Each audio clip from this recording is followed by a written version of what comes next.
So, Professor Gupta. Yeah, good morning to all of you in South Korea, and good day to everybody else, because I understand there are folks from different parts of the world joining in. So some may be in the morning, some may be mid-afternoon, and so on. But for me, it's 8 on Saturday evening, so we started on Saturday as opposed to Sunday, everybody else. Okay, so we're going to talk about the energy efficiency. Energy efficiency is something which is related to energy sustainability. Energy sustainability, when we think of it, efficiency is one part which is very, very critical and important. So energy efficiency and sustainability, what do you mean by sustainable energy? Basically, sustainable development that can meet the needs of present as well as the future without compromising the capability or the ability of future generation to meet their own demand. In other words, whatever the future generation want to do, we can still have the energy and keep on going. And this is what was quoted by Brundtland in 1987. So sustainability perspective, I think the moment you have the increased efficiency, you have sustainability. If the efficiency is low, that means we're going to be consuming more and more fuel, and that's not going to be sustainable.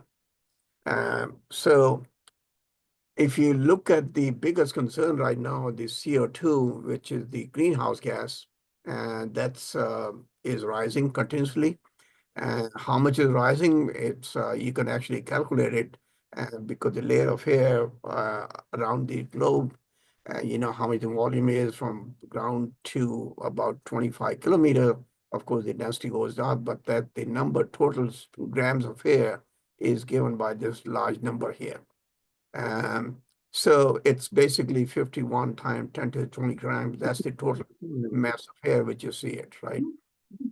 So using some conversion and basic algebra, we can see that the 9 gigatons of carbon, and when I say carbon is the carbon dioxide emission per year, is approximately gives rise to about 4 ppm of CO2 increase in the environment. In other words, if we have 9 gigatons emitted to the environment, it's going to increase the base level to 4 ppm. But in the recent time, we've seen that the increase has been roughly about 2 ppm, which means that roughly about the half number or roughly about 4 gigaton. And that's exactly what we are transmitting into the environment. Just to give an example of why I say 2 ppm and 4 gigaton. So if you look at the total number in 2017, that was 407. And later is 409, which is basically at 2 ppm.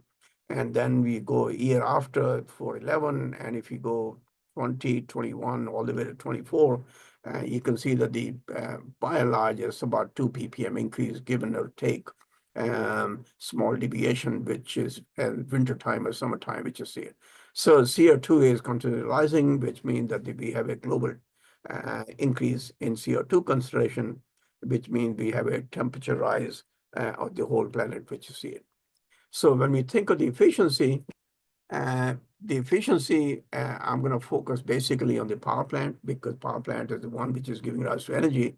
So the efficiency in generic term is always the energy output with respect to what the input is. So it's expressed as a percentage. So if you have a perfect process, the efficiency is 100%. So let's take an example, the eta, which is the Greek term eta, work output and divided by the work input. So the work output is the work, it could be work, it could be energy in the process, typically referred to joules, or if it's work, maybe watts, or the W input is the work or the energy input to the process, again in joules. So the ratio is non-dimensional, so it gets the percentage number. So efficiency is a measure of how much work or energy is conserved in the process. In other words, work and energy is lost. For example, waste heat, stack gases, vibration, and typically gives rise to the inefficiency. So that's where the output is always less than what the input is. So energy is the capacity of a physical system to do work. it's measured in so much joules, or it could be watt hours. Watt is the power, and hours is time duration, which you look at.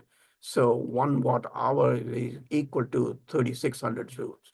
In other words, and 1 watt hour is 60 times 60, so that's 3,600. So even with a perfect machine, energy efficiency is always less than 100%. So let's look at the power measured in watts. So 1 kilowatt is equal to 3412 BTU per hour. That's just take it as the number because it's the conversion of energy input is the BTU, and the power output is the watt. Watt is too small, so we talk about the kilowatt. So 1 watt is 3.412 BTU per hour, or 1 kilowatt is 3412 BTU per hour. So, and that's simply the conversion. So if we had the total power divided by 3412. So let's look at the example. Construction worker puts 20 joules of energy into one strike of a hammer.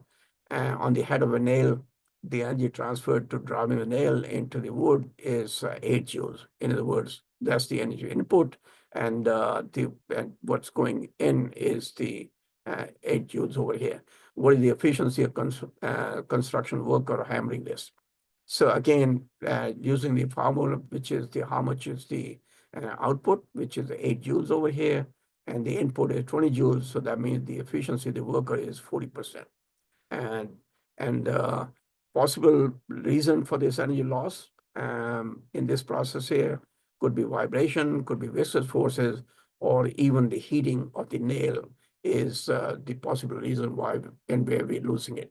So if we think of another example, particular chemical process has an efficiency of 3%.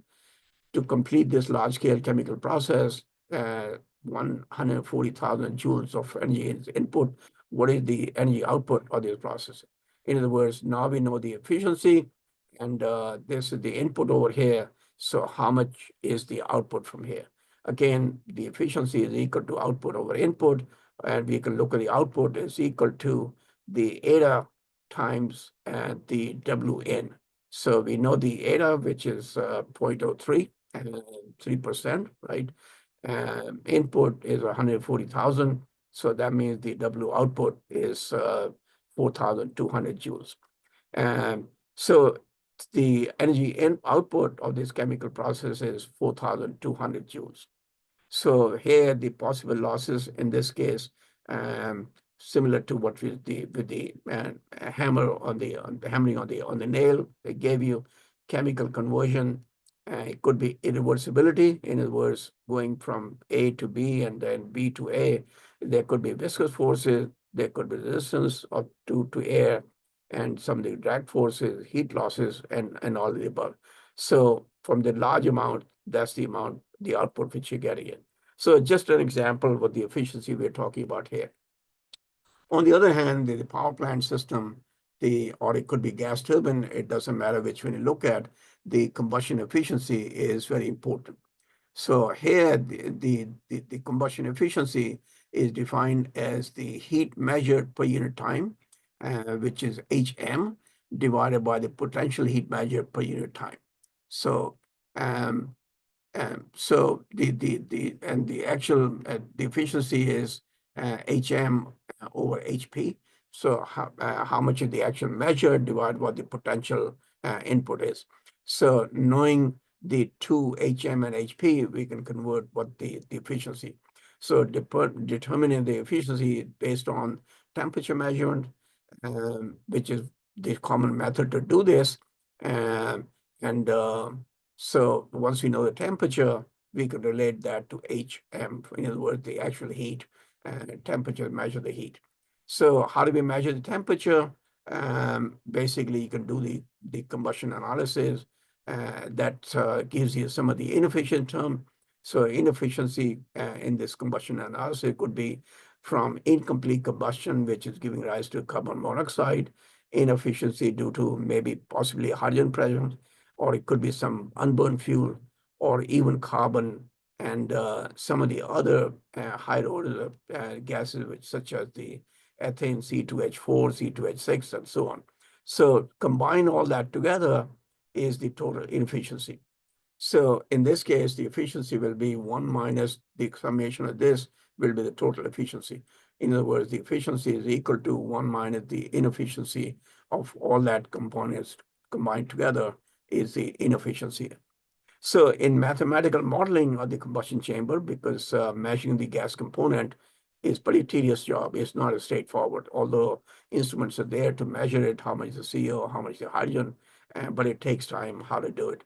So in modeling term, we can simply think of the oxygen concentration because oxygen is the one which is reactive with the fuel to give you carbon dioxide and water. So we can relate that to eta is equal to some kind of concentration of the oxygen relative to the initial concentration with C. So as the oxygen getting consumed, and C will getting smaller and smaller relative to the initial concentration of C. So oxygen concentration is a good measure, and generally people use this to determine how much the efficiency is. And once you know the efficiency, you can determine how much the temperature rise will be. Okay, so in typical power plant, and that implies the gas turbine too, we use the heat rate. Heat rate, in other words, how much of the heat which is needed to convert that into kilowatt of energy output you see it. So heat rate is defined as the amount of energy that is input into the system divided by the electricity generated. So electricity generated is always watt or kilowatt, right? That's what you pay for. And how much of the energy, how much the heat we put it in to generate 1 kilowatt of electricity output. So heat rate is basically, so the energy input is the BTU and the output is so many kilowatt hour. So that's what the heat rate is for. So energy input in BTU per hour divided by the power output in kilowatt hour, that's defined as the heat rate. So let's look at the example, right? So if the heat rate is 10,500 BTU, that means the efficiency is 32.5%. And how do I get this? Remember I said that the heat rate is 3412. So 3412 divided by 10,500, that's the heat rate. So the ratio of the two comes to 0.325 or 32.5%. So 1 kilowatt hour electricity, it's by the heat rate is what the efficiency, in other words, BTU per kilowatt hour is what defined as the heat rate. So heat rate is actually a good measure to define what the efficiency is of the gas turbine, power system, power plants, and so on. So what that means is that I need to have lower amount of heat input to generate 1 kilowatt of output here, or 1 kilowatt hour output here. So the lower the number, the better the efficiency, as you can see it from this example here. And if this one was lower, so I'll be actually boosting up on the efficiency here. So when we calculate on the power plant efficiency, we calculate on the hour basis, but basically this relationship hold. And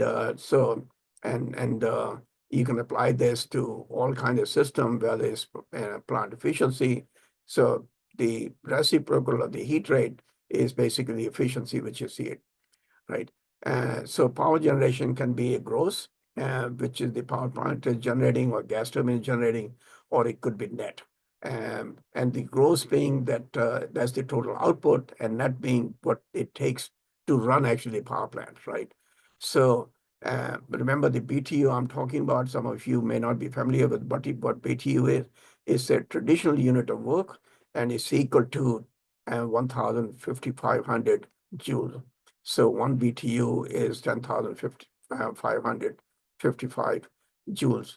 And the amount of work needed, and in a simple term, to raise the temperature of 1 pound of water by 1 degree Fahrenheit, that's equal to 1 BTU, right?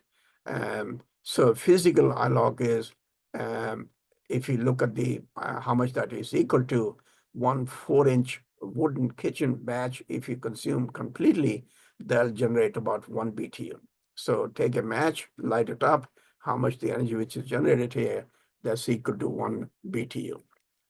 So you know the physical understanding of how much the BTU is, you know the quantitative, which is basically the amount of work needed to raise the temperature 1 pound of water, but one degree Fahrenheit, that's equal to BTU. So knowing the BTU, how much the BTU putting it in to get the watt or kilowatt of power output, that tells you how much that number should be. Okay, so EPA is actually the heat rate impacts. That tells you a great deal about what's going on. So, heat rate improvements are very important because that actually translates to not only just the heat rate, the efficiency, but also CO2 reduction. Because the less the heat rate, less is the CO2 emission going to be, and operating power plant and so on. So EPA has actually regulated the CO2 reduction using heat rate improvement, HRI. So heat rate, if you reduce a lower value, that means your CO2 will be proportionally reduced over here. So EPA actually gives so many pounds per megawatt hour. And remember that the key difference here is per megawatt hour as opposed to million BTU. So million BTU, that's the amount of fuel which you're putting it in. Megawatt hour is what you're actually producing it. So it's based on the megawatt hour as opposed to fuel is consuming it. And the reason is obvious because you need to look at what the output which you're getting it. So CO2 based on the megawatt hour is what they do rather than the million BTU. And the difference being, again, the efficiency losses here. So the meaning of this thing is actually goes way outside. So if you look at the engine, or if you look at the refrigerator, or if you look at the heat pump, which is either used for cooling or heating efficiency. So thermal efficiency of the engine, you can think of the heat engine thermal efficiency is the fraction of the energy added by the heat, which is the primary energy that is converted to network, which is the secondary energy. So that's the thermal efficiency, right? On the other hand, if you look at the refrigeration or heat pump cycle, it's the thermal, the efficiency, which is in the case of refrigeration, is the refrigeration efficiency, and heat removal for cooling to energy input. We call this the coefficient of performance. And on the heat pump is the ratio of net heat output for heating to energy input, and that's called in other words, how much heat you're getting it relative to how much energy input you're putting it. And the reciprocal of this is for the refrigeration cycle, which is the heat removal. In the refrigeration cycle, the heat removal is important, and the heat pump is the heating, which is important because the heat pump is giving you heat, and here the heat is actually removed so that you have the cooling. In both cases is the coefficient of performance. One case is the refrigeration, and the other case is the heat pump. But notice that one case, the important part is the cooling part, and the heat pump case, the net heat output from the pump is the important part. But nevertheless, the efficiency remains the, so irrespective of how you look at it, whether you're looking at the engine, or you look at the heat pump, or if you look at the refrigeration cycle, it's always the fraction of energy added by heat to that's converted to work. All right, it's so when you look at the processes here in terms of efficiency, so I put a box here. Basically, combustion is self-sustained oxidation of fuel, and fuel typically is a hydrocarbon, and the hydrocarbon fuel mixed with the air that and burn it, that really gives you what the combustion is giving you. So when you look at the combustion center part here, combustion science and technology, you need to have all kind of knowledge of the thermodynamics. You need to look at the diagnostics. You look at the heat and mass transfer. You look at the materials issue. Because in some cases the temperature may be way above what the materials can handle it. In a typical case, the combustion science and using normal hydrocarbon fuel, temperatures about over 2000 degrees C. And that's for most purposes, they won't be able to sustain it. So we need to look at the materials which can handle it. So chemical kinetics is important because that gives rise to the pollutants and controlled combustion process here. And of course, you need the controls and the diagnostic sense of what's going on as to the fluid mechanics to be able to handle it. In other words, what I'm saying is that it's a very, very complex process, which involves the thermodynamics, heat transfer, fluid mechanics, kinetics, and diagnostic control sensors, heat transfer, mass transfer. A combination of this is what this box is giving rise to. So when we think of the efficiency, we need to think of all that and to look at how do we enhance the efficiency of a system. So combustion, some of you may not have heard the word, at least what it physically mean. It's basically a self-propagating exothermic oxidative chemical reaction. And exothermic, that means the heat is produced by the system.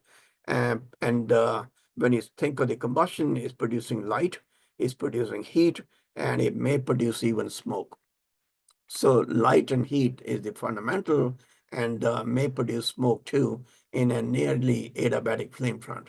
Adiabatic means that there's no thermal loss, no loss of heat to the environment. If you no losses in the environment, that tells you that that's the maximum temperature you can get. So combustion is characterized by a very high temperature. How high temperature? Typically over 2000 degrees.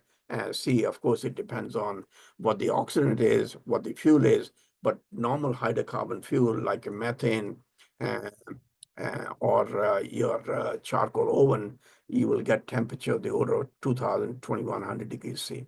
So essentially, it's an exothermic process, which means it's giving out the energy release and it's producing heat and light and plus possibly some smoke to get this process going over here.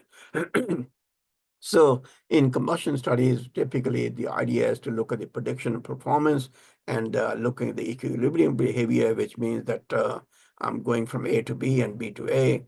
We need to get, and of course, we need to know the kinetics. Kinetics simply how we get it and at what rate. And kinetics is the one which is really giving rise to some of the pollutant formation and some of the inefficiency which comes in. So you can see the performance is actually not a simple term. And like the efficiency which you think of, and the meaning is fairly simple, but in terms of going to detail, you need to really look at much more deep inside to be able to look at what the detail the combustion study is providing. We look at the thermodynamics and focus could be very global, such as look at how much the fuel is, how much the air is, and typical number for the fuel or air ratio is about 10 to 1, 10 being air, 1 being fuel. So you're putting in 10 times the amount of air that relative to the fuel to look at. And we need to look at the heating value. In other words, we need the higher temperature. So more the heating value of the fuel, the higher will the heating temperature, which you see it, right? And how much the maximum work obtainable. And of course, what the exhaust composition is, because that's the one which you're going to put into the environment after the whole thing is over.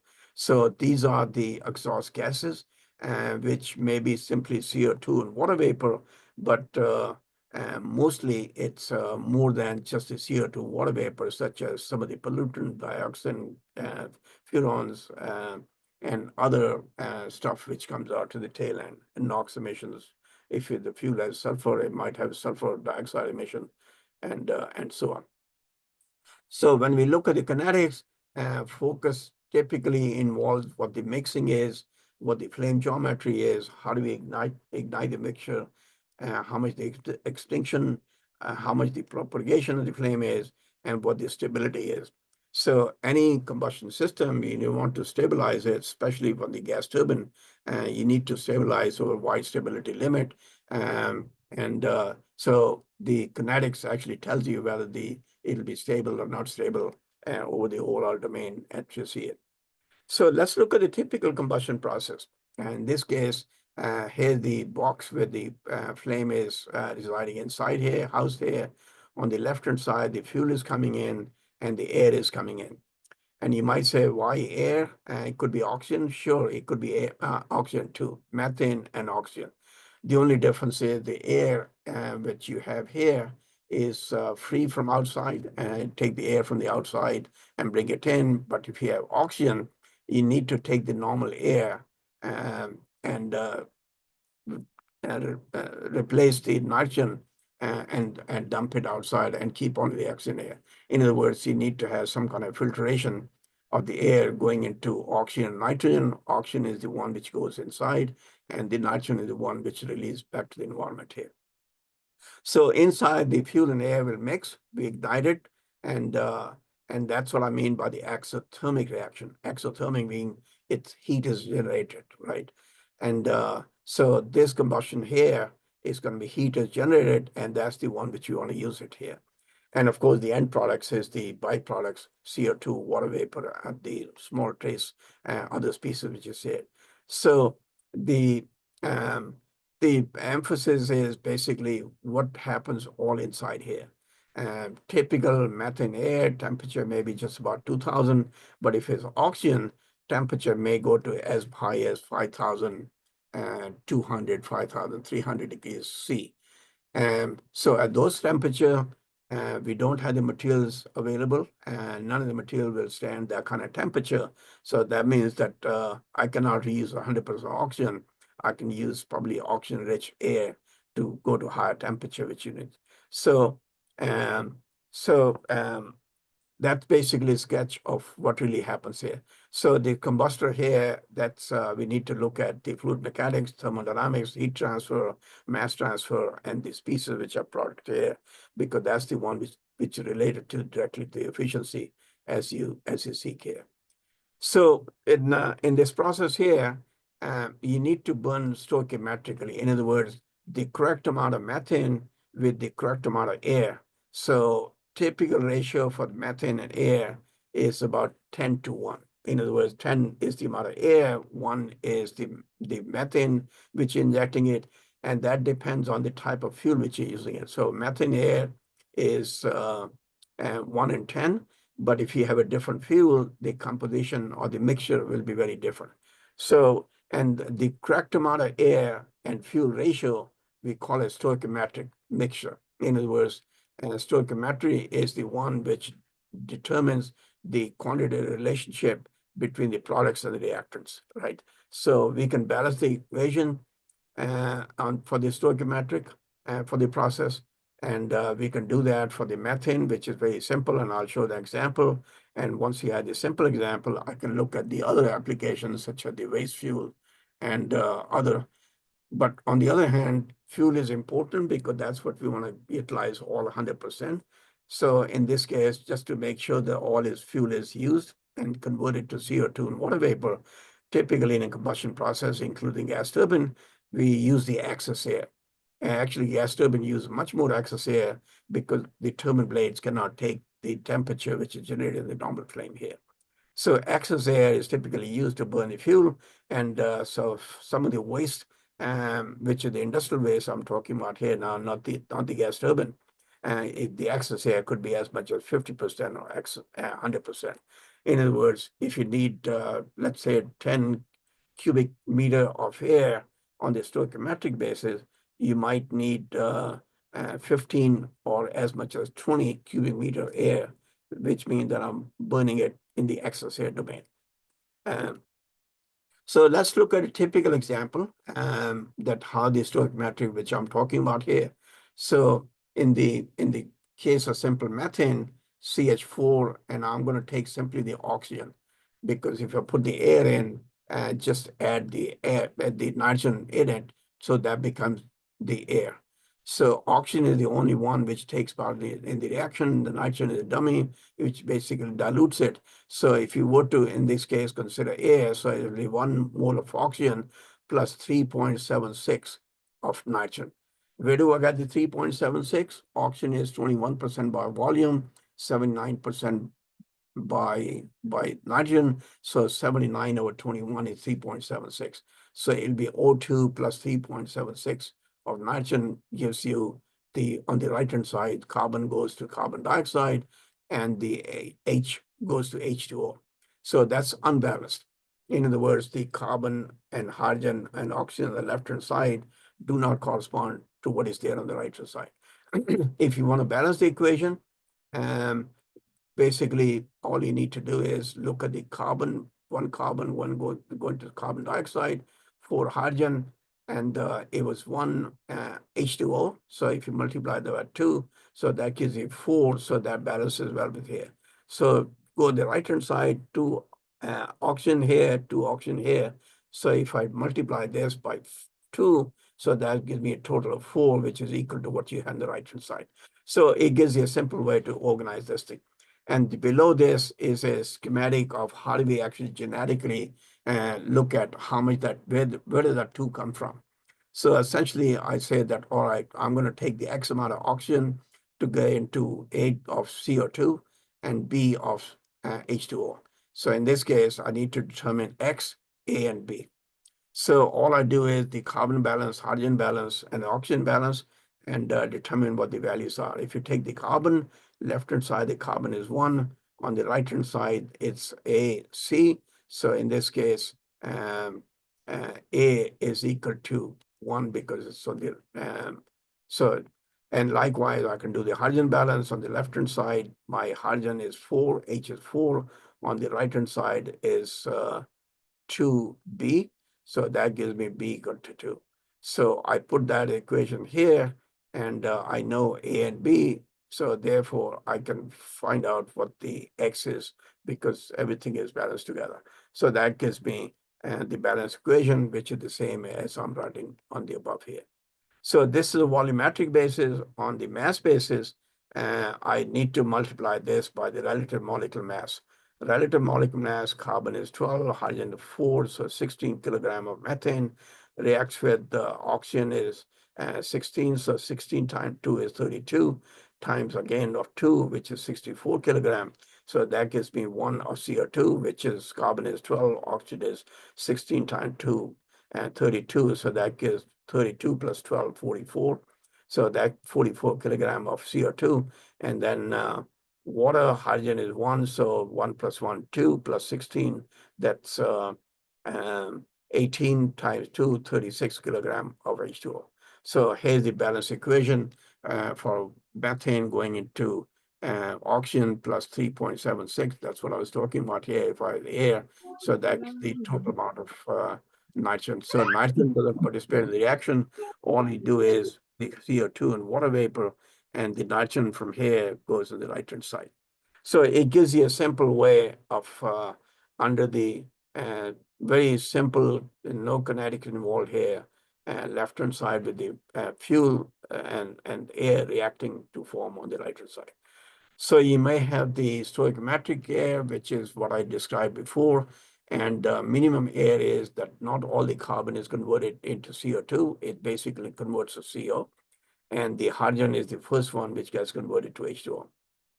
In other words, minimum amount of air is the one case in which the carbon on the left-hand side gets all converted to CO, not CO2. On the other hand, the excess air is more air than required, so that all the carbon gets converted to CO2 and hydrogen gets converted to H2O, plus the remaining air, which is going by here. So excess air is basically giving more of the air on the outside, which means that the temperature which you will get at the end is going to be lower and under excess air condition. And under lean condition, minimum air condition, you will have the not high enough temperature because CO is still a fuel, is not converted. So I'm basically converting carbon to CO over here. So we can think of the standard heater reaction, exothermic, endothermic. Exothermic is the one which gives you the heat is released. Endothermic is the one which the heat is absorbed. So by that, what I mean is that if you look at the chemical potential or potential energy here, a reaction coordinate, I start out somewhere over here, 1, and the 2 in the reaction coordinate start to reach to a given value. And so this is 0.2 here is the activated complex. And if on the tail end, I come to a value which is 0.3 here, and this is called the endothermic. On the other hand, if it goes below this value here, it's called the exothermic.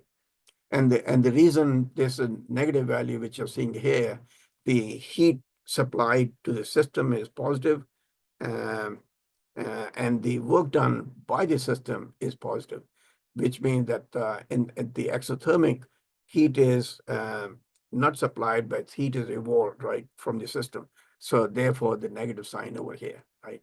So endothermic heat is absorbed, and here heat is given by the system here. So that's a simple schematic diagram. And of course, the temperature is oxygen. You might even reach to the dissociation stage, and the potential energy will be much higher. And that's basically dissociating the molecules into smaller and smaller chain. No longer will be CO2, it'll be left over with carbon, ocean atoms, and so on. So dissociated products, A plus B plus C, and here is the reaction products will be AC plus B, whatever the products will be seen. So knowing this box here, we can actually calculate what the temperature will be. And I'm considering simply the methane, because methane is, as I mentioned before, 1 kilogram mole of methane is the molecular weight of the methane, which is the carbon is 12 plus 4 is hydrogen, so 16 kilogram of methane. And if you look at the value of how much the energy released from here, it's this number here, 797,570,000 joules of energy release if burned completely. So if I burn the methane, that's the amount of energy which is going to be released. So fuel here, air here, that's the temperature of the reactants, which is normally the room temperature. And that's the box where the combustion takes place. And on the right-hand side, and temperature products, which is TP, I call it. So when the temperature reactants is the same as the temperature products, that means the Qn is negative, which means that, remember, the heat is released. So that means the Qn is negative over here. So the heat is liberated, Qn is equal to heat of the reaction products, right? How much of the reaction to products, how much release over here. So if it's an adiabatic case, in other words, there's no heat loss here, and there's no heat loss, that means the temperature is going to rise. The question is, how much is the temperature rise? So under the condition adiabatic, we call that as the adiabatic flame temperature. Very important. And the reason why we call it adiabatic flame temperature is important because different processes, different combustors may have a different losses. So if you take the Qn is 0, which means it's all well insulated, there's no losses. So that actually has some meaningful information. So we call that an adiabatic flame temperature. So here's the way to generate a very simple rudimentary way of knowing what the flame temperature is going to be. So again, taking the example of methane reacting with the oxygen plus the nitrogen, CO2, and water vapor, which is given before. And on 16 kilogram of methane, and the oxygen is 32 plus 2 is 64 kilogram of oxygen. And we actually get to the products over here. So 16 kilogram of methane will need, on the mass basis, is 23.2 oxygen by mass. On the volume basis is 21%. On the mass basis, the air is 23.2% oxygen by mass, right? So previous one, I said about 23, which is where we go 3.76 because we're looking at the molar basis. And if you look at the mass basis, it's 23.2. And on the right-hand side, so we can look at the equation here. It's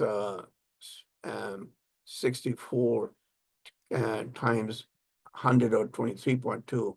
So that could give so many kilograms of air on the right-hand side. So the stoichiometric air-fuel ratio will be 276 divided by 64. And so that gives the stoichiometric fuel air mass ratio 0.058, or we can look at the total mass of reactant, which the air is 276, fuel is 16. So we can look at simply calculate this thing, assuming the most of the products on the right-hand side is nitrogen, because the nitrogen is the majority one. Remember, it's 3.76 of the air. Oxygen is the nitrogen, so majority is the nitrogen on the product side, and water vapor, CO2, is a small amount. So if you assume that it's the total mass of the reactant is 292, mostly nitrogen, and we know the heat capacity is a given value, and you probably don't know right at this stage, but soon you will as you go to college. So we can actually calculate the temperature rise is the heat release divided by the mass, which we know the Cp value, which is given here. So that's the amount of the Q input, which is for a given fuel, and that I've given you from here, and divided by the total mass, which is 16 plus 276, and Cp, which is given here, and this value here. So you can see the temperature rise will be 2250. Remember, I was talking about 2000 to 2200 degrees. So pretty close to this. So it's a simple way to calculate what the flame temperature is. So flame temperature is very important. And of course, the chemical kinetics is important because that tells you the pollutant formation, destruction, as well as the ignition flammability limits are intimately like to the chemical process here. Chemical kinetics is the one which determines how many pollutants which you're forming it here. So let's go back to looking at what the simple efficiency which you're talking about here. So simple efficiency, again, relating to the heat rate basis, right? So if I can look at the different types of plants, it could be a steam turbine, it could be gas turbine, which is what we use in most of the power generation system now, and steam cycle, which is also integrated with the gas turbine to look at it. So the typical efficiency of the steam turbine is about 38%. Gas turbine could be as much as 44%. Regenerative, which is basically some of the advancement which you're making it, could be as much as 50%. And if you combine cycle means the gas turbine at the upper end and the steam cycle at the bottom end. So if we're combining that together, it's not the summation of the two, but you can get efficiency as much as 55%. And if you look at the advanced gas turbine, which is basically going to high pressure ratios, high temperatures and so on, you can get as much as 62%. And some of the hybrid one is shown as much as 65%. So basically what I'm saying is that typical steam cycle, you can actually raise the efficiency much higher. Of course, costs are involved in looking at this to raise it to this value here. And that's a huge, huge increase in the efficiency, and which in turn means that the sustainability is greater because now I don't need to use as much fuel because my system is very, very efficient, and I can save as much as 50 to 75% of the fuel if I go in that domain over here. So here's the typical example of what the typical efficiency is using different types of fuel in different countries. So you can see the electricity generation or power generation, and the coal typical efficiency in China is about 32, Germany, much of the advanced one, which you do it here, 38%. India, it's about 27, Russia about 31, United Kingdom, pretty close to Germany, and of course the United States is about 36%. So these are the typical average number of whole range of power plants, which you see it, and their overall efficiency, which you see it in the typical electricity generation power plant. On the other hand, if you look at the petroleum, which we don't use for electricity generation, but it gives you a typical number, and the variation you see it could be as low as 26%, going as high as 33, 35% over here. On the other hand, if you look at the natural gas, you can see the natural gas efficiency is much higher than that of coal as well as the petroleum plants. So that means the natural gas power plants It's of course depend on what type of power plants you're talking about. In the natural gas case, United Kingdom, typical efficiency from the power plants. So from the North Sea gas, it's about 51% and plus. So much higher efficiency compared to the coal burning power plant. So the efficiency is very important because if I can generate 51 relative to 27%, you can see how much fuel saving you're getting it. These are smaller number, but typically ubiquitous quality of small scale combined heat and power plant technology, what the efficiency is. So you can see the numbers in an internal combustion engine. Electrical efficiency is about 25%. Thermal efficiency of the combustion engine is about 60%. And of course, the engine efficiency is about 85%. And how much the power output, you're talking about hundreds of watts. On the other hand, if you look at the Stirling engine, and not too high efficiency, and how much the theoretical power is 100 watt, and the micro turbine, again, the electrical efficiency is 15 to 30%, and here we're talking about the theoretical power output in kilowatt range. So hundreds of watts, kilowatt, and organic Rankine cycle, again, hundreds of watts, and the efficiency, electrical efficiency is only about 10%. Rotary steam engine, the electrical efficiency is only about 9%. And if you go to thermoelectric generator, the electrical efficiency is only about 9-10%. And if you look at the fuel cell, which are becoming more and more important in various applications, fuel cell doesn't have a combustion process per se, but it's basically reacts on the interface of hydrogen and oxygen. So you can see the efficiency is anywhere from 30 to 70%. But the drawback is the actual size which you're talking about is on the watt range, as opposed to hundreds of watts for the other cases here. And and you can see the technology maturity. It's basically fuel cell basically developing technology and the market. And some of them are pretty mature, some of them are very commercial.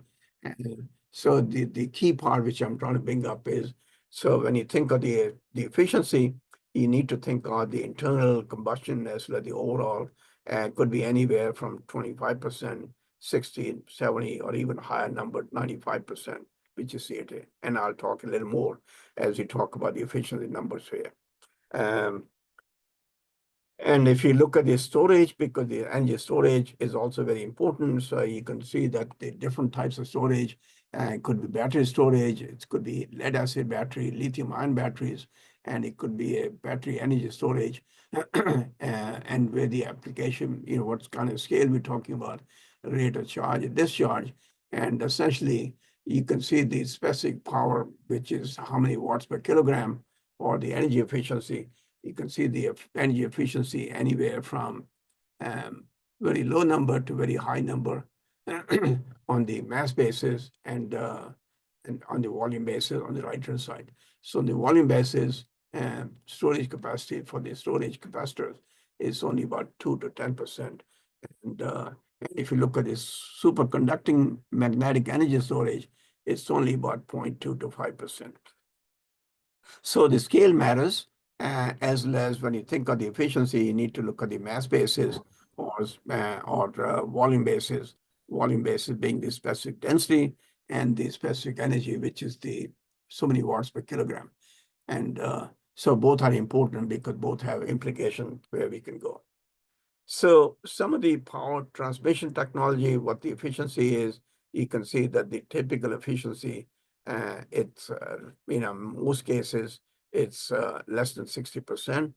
And transmission capacity, what the range is, it could be only meters to a few centimeter, and could be some of the laser beam, we're talking about a kilometer range. And so when you talk about the efficiency, we can think of in the power plant as shown by the sketch here, as shown called the Sankey diagram. So Sankey diagram, what that shows is that the energy input, which is over here, and these are all the losses which you're seeing it in this domain here. And there will be some auxiliary system used in the power system. they may be lost in the transmission system. So what you actually get delivered is right over here. So looking at the width of this, tremendous amount is lost. Only a small amount is going into the system here.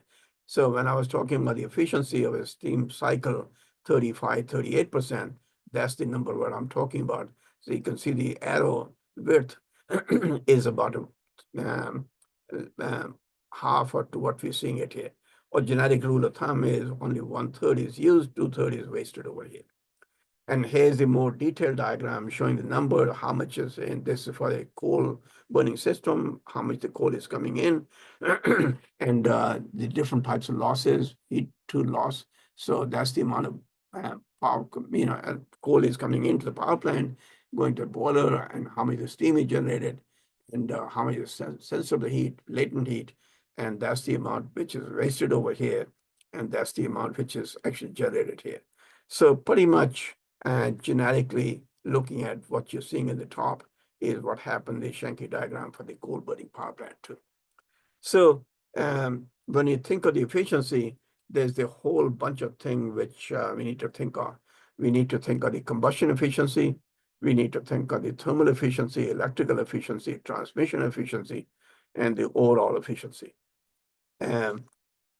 So combustion efficiency, the definition is given right here, which is the thermal energy in combustion system relative to the chemical energy.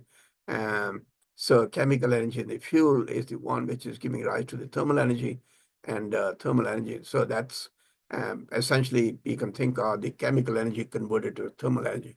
That's combustion.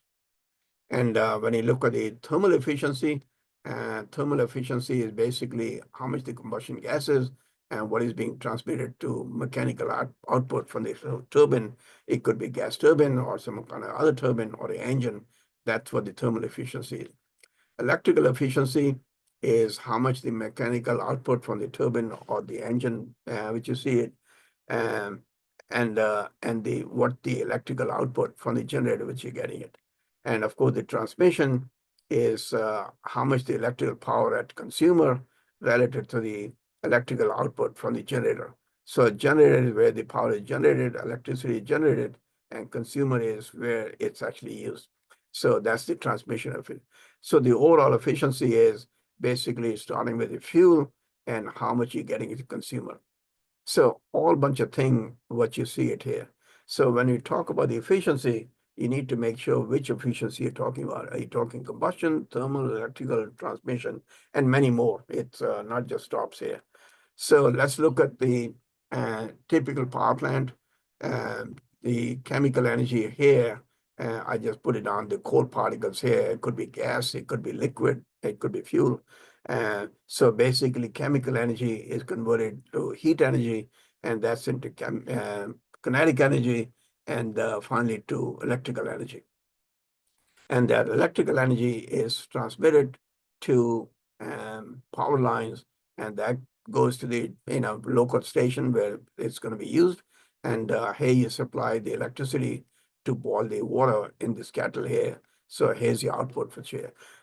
So useful energy is this part here. Everything in between is basically lost in this system here. So the bottom figure here, it shows you what the energy input is and how many the typical losses which you're seeing it here. So fuel is the coal, and that's, let's say, unit of 1 unit of coal coming in. So the typical power plant efficiency from the coal is about 35%. So I took a reasonable number, 35%, or optimistic number of 35. So 35% efficiency. And transmission efficiency is actually pretty great. It's about 90%. And electricity generation over here, the light bulb, the efficiency is pretty low, only about 5%. So that gives the total efficiency starting with this point to this point here, which is a multiplication of 0.35 times 0.9 times 0.05 to give an overall efficiency of 16%. So in this case, simply the light bulb which you use, the efficiency is 5%. So the overall efficiency is 16%. So I can talk about this thing a little more, in the energy efficiency, that the more details over here. In this case, I just demonstrating the point that in this case here, choose the light bulb efficiency of 5%. And this example here, let's say the efficiency of 4%. So the overall efficiency is 1.3%. In other words, almost 99% was lost, and you only left over with just over 1%, which you're getting it. So where do you get this 1.3%? Multiply the efficiency of 0.35, 0.9 times 0.04. So that's what you're getting on the right-hand side here. So the electricity generation is a big power plant which is producing electricity. And if you genetically look at it, the generator, and this is for a given plant and over a wide range, 2007 to 2011 range window. And you can see the electricity generation, so many gigawatts of electricity generation by month. So you can see the time of the year when the electricity generation is more, and other time of the year when the electricity generation or output is low. So April, May timeframe, very comfortable weather, at least in the US. So people don't use the air conditioner, people don't use the heating. So therefore the electricity generation is low because you don't need that much. On the other hand, the peak time when there's a hot weather outside, and same thing applies to South Korea too. So people use more and more the air conditioning. So therefore, the electricity generation has to be more to meet the demand, which you're seeing it here. So it's, and this is the actual number. This was 2007, 2011. In 2012, it pretty much followed the same trend. In other words, it doesn't matter which country, which place you look at, this sinusoidal form does occur for most of the countries which you see it. The amplitude may be different, but the variation is almost the same here. So how much is the variation? You can see the month by month. So this was the piece of plot which I was showing you the sinusoidal wave, and the actual generation which you see in the US, and that implies to pretty much all the countries, including South Korea, England. So generation is always higher than what is used over here, which means that we have a lot of wastage here. And I'll show you some of these special examples. And on the other hand, if you look at the average, this value here. So essentially, when you look at this figure here, the generation capacity is almost double to that of the average annual demand here. Average demand is 450. It's now here, it's about 950 or something. It's almost double. And you can see the electricity generation in the UK in different times. Again, going from in the month of March 2013, so that's 13 days. So you can see from day to day, it's basically going up and down. And these are the weekends. You can see the pattern for the weekend is somewhat different. So how do we meet the demand? Basically from whole sorts of forces, combined cycle gas turbine, which is this given in the red. And if you look at the wind portion, which is given in the blue here, and basically the coal is the one in the bottom line here. And there's the nuclear also plays a role, which is given the yellow. So nuclear is basically steady. So the purpose of showing this thing here is the nuclear, you don't do anything with the plant, just 100% what is available, you put in the grid. And the next is the coal burning power plant cannot do the accommodate the fluctuation. And on the other hand, when you look at the combined gas turbine cycle, that's you can able to fluctuate up and down pretty easily, and making use of the wind energy which is available. So you can see the pattern. Doesn't matter which month you look at, whether it's January or July, and it's follow the same pattern. And this is given by the number of days and so on. So factor dividing the force, basically economic growth. As a general rule of thumb, the developed economies, electricity growth rate proportionally equal to the economic growth rate. And if you look at the developing economies, electric growth rate is proportionate, approximately twice that of the economic growth rate. So developing countries is proportional. On developing economies, its electric growth rate is approximately twice of that of the economic growth rate. And there, of course, there's a seasonal variation due to weather changes, lightning, air conditioning, and so on. So here I'm giving you basically what the developing economies are bringing in. And of course, other factors such as the business days, holidays, which I showed in the previous one, holiday period of the weekend is somewhat less, and there are daily variations and so on. And here's the demand, which you see it on a Sunday, Monday, and weekdays and so on. So 24-hour cycle, and how much the summertime and how much the winter time. So you can see the summertime is much lower, the winter time is so much higher. And on the other hand, if you look at the wind turbine can have a tremendous amount of variation. Here I give you the typical profile of a given location, how much the variation you see it over from 8 o'clock in the morning to about midnight. You can see the fluctuation could be as much as 400 megawatt over a 15-minute window, which is given over here. And that's because the wind is basically driven by how much the availability is and how much the temperature gradient are in the region. But overall, it could be as much as 1,000 megawatt per day, right? So that's a tremendous amount of variation. And so this is something which is accommodated in the pictures here, which I was showing about. That's the one with the wind, and that's what you use it, and leave the other one and the economic purpose to what that is.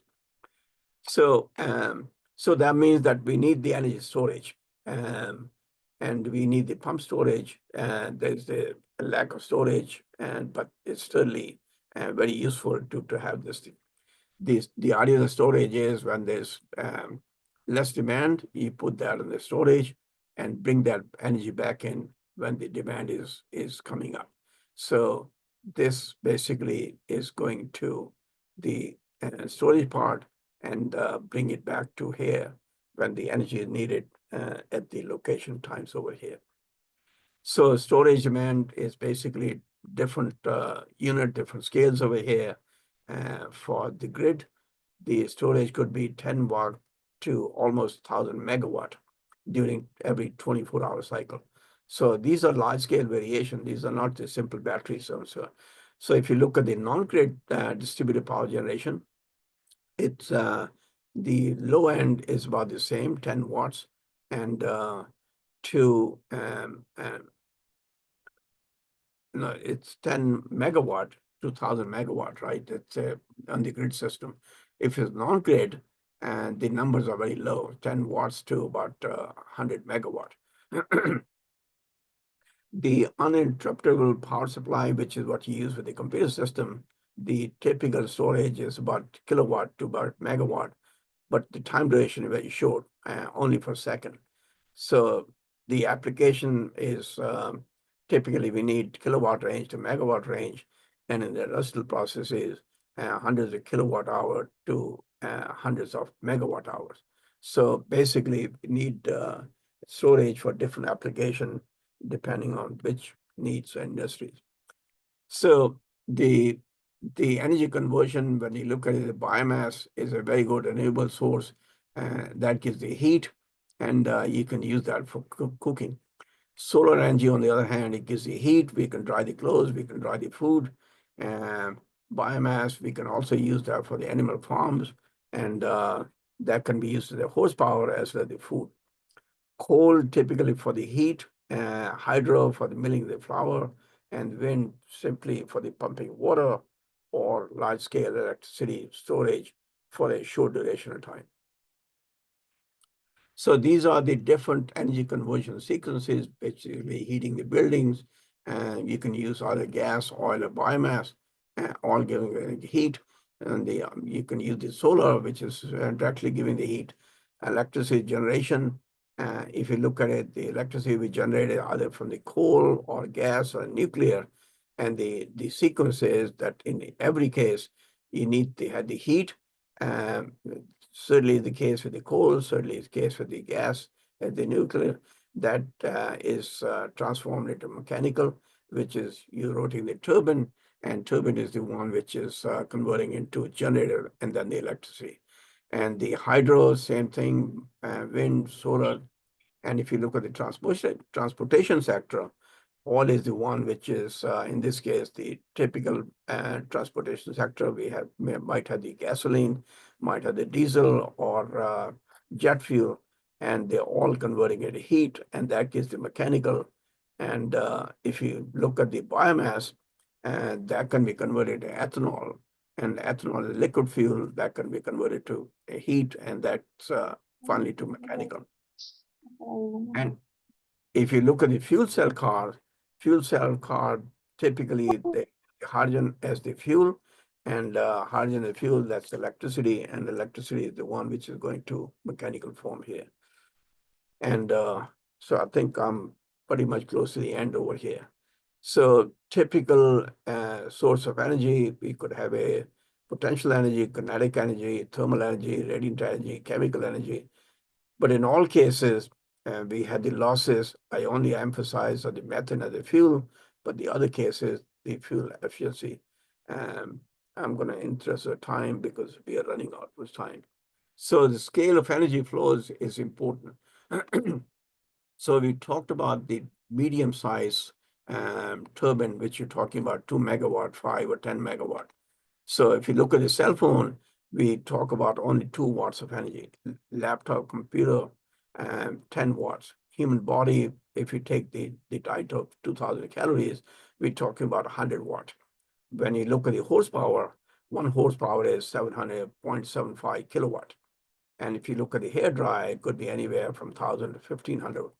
And automobile, about 130 kilowatt. And wind turbine could be anywhere from 2 to 5 megawatt. And if you look at the jumbo simple 757 jet, we're talking about 5 megawatt.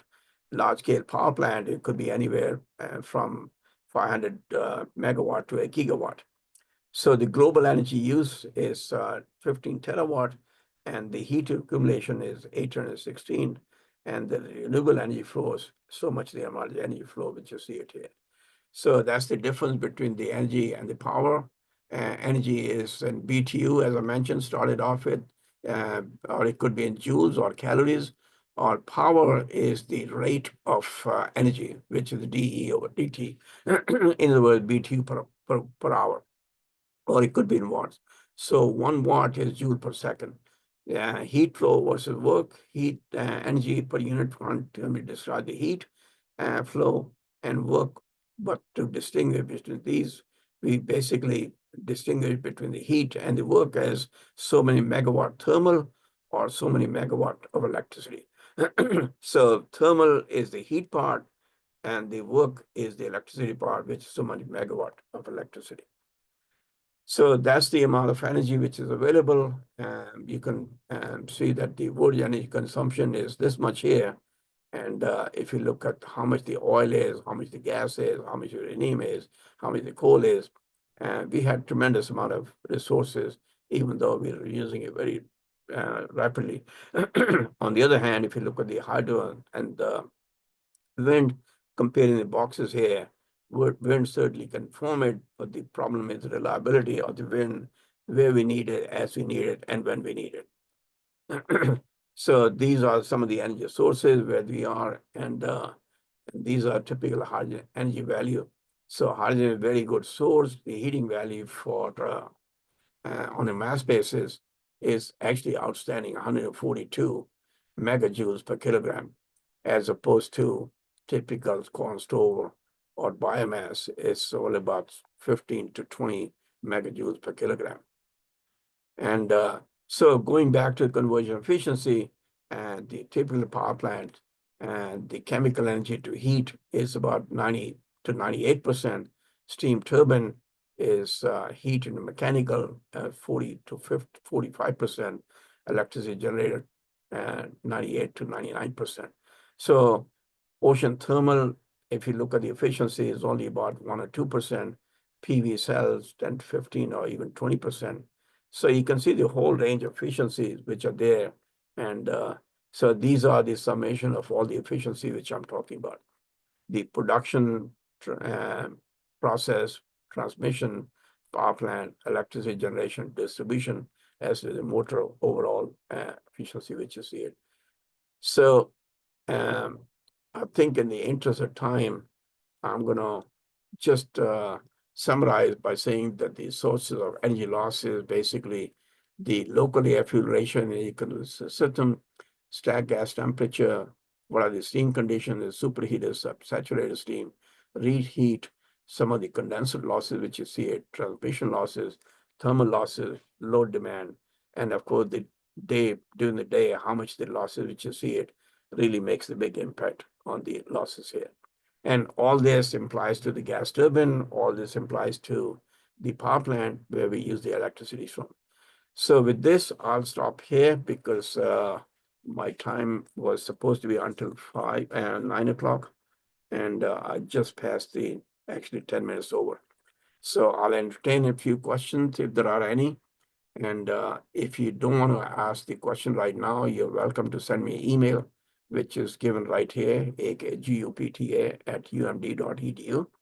And you're welcome to ask any question now, or you can send an email later on, or send it to Miss Kim and she can forward it to me. Thank you, Professor Gupta. I think from this lecture, the mentees will have some basic knowledge about the efficiency, energy efficiency